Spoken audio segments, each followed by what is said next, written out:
This is the most famous entranceway to any garden in Australia. This absolutely incredible row of 130 lemon-scented gum trees.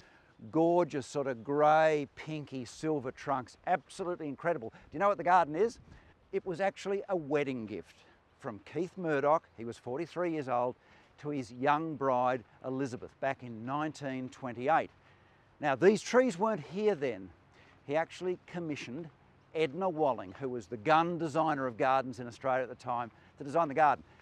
She suggested the gum trees around this beautiful bending driveway, and she also designed some of the best stone walling you will see in any garden in the world. Promise me, one day you will come here, Cruden Farm. It really is one of the great gardens, not just of Australia, but of the world.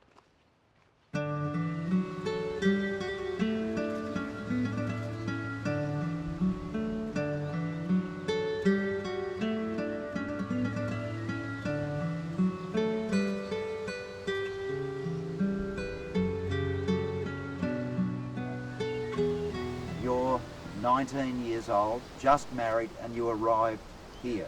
What did you see, Dame Elisabeth? Well, when we saw this small cottage with a small, rather suburban garden with very few trees, but I think it was the undulating ground which appealed to us so much.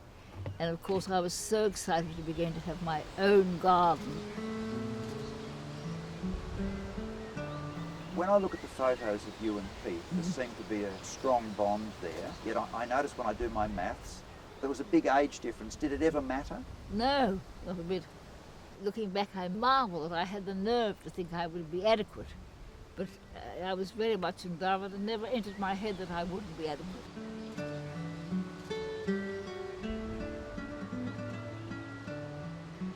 This was the second home, sort of the weekender to Keith and Elizabeth Murdoch for many years. And of course, Rupert Murdoch and his sisters spent many wonderful, formative periods here. What a wonderful place this would have been as kids. Lovely big property, bordered by bushland at the time. Really wonderful.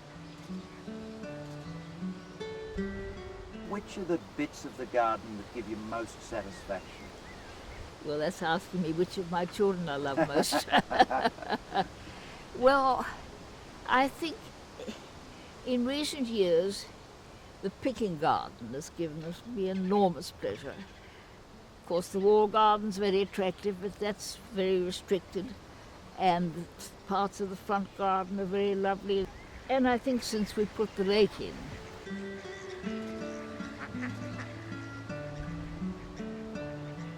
I realized how badly we needed a lake. On one occasion, my son Rupert was here for the night, and he had a helicopter picking him up in the morning. And he said, "Mum, would you like to come for the flip?" And I saw then that that's what was missing. Everything was very lovely, but this side needed to be completed. And it was then that I made up my mind to build the lake. And it's made an enormous difference.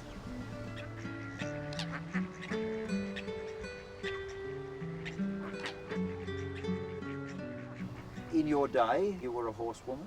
Yes. And you've got the stables here. Lovely stables, yes. We built those in the Depression. One Saturday morning we were down here, and 6 men came to the front door and asked to see my husband and said, "We're all family men, none of us have a trade, couldn't you find some work for us?" So my husband had always wanted lovely stables, and although it was quite a pinch for us to find the money, we thought it was everybody's business to do what they could, and that's what we did, and we kept 6 families going for nearly 2 years. And they've built beautiful stables. Oh, didn't they ever? When you looked at Keith on his charger, he looked like a man who would live forever. I know. It's a lovely picture of him on it. It is, isn't lovely, it? Yes. Lovely. Yes. That must have been a dreadful period when he passed away. Oh, it was terrible. Terrible. But fortunately, I you were had the 43. challenge of the Children's Hospital coming on my shoulders, and that was a great help, I think. And the children were all old enough, and they helped me a lot. In 1971, that's 36 years ago, Michael Morrison joined her, initially part-time, eventually more or less full-time.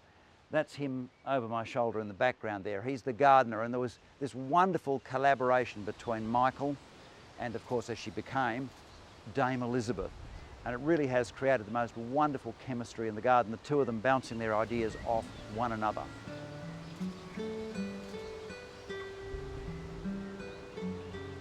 Are you a ruthless gardener? Michael says so. He does. Yes. So off with its head if it's not right. That's right. And gardens are developing all the time. They have to be changing. And I'm always attempting to be planting for the future. Next year you'll have been running this garden for 80 years. Yes, amazing. It's extraordinary. There actually isn't a weak area in the garden. It's strong everywhere. Nice if you say so. And there's wonderful vistas. One of the things that many of the large gardens in Australia do not get right are the vistas. You've got them right. I'm glad you think so. I think we have. Clearly the Murdoch family has a bond there that gives it enormous strength. Well, I think we're very close. You know, we really are very close. And people say, how lucky I am. I said, yes, but one's got to work at it as head of the family. It doesn't just happen. I know this is a strange question, but what does the garden mean to you? But it's just part of me. I love its beauty, I love its space, and I love being able to share it. That's what's one of my greatest joys, is sharing the garden. It's not a bad backyard, is it? No, it isn't.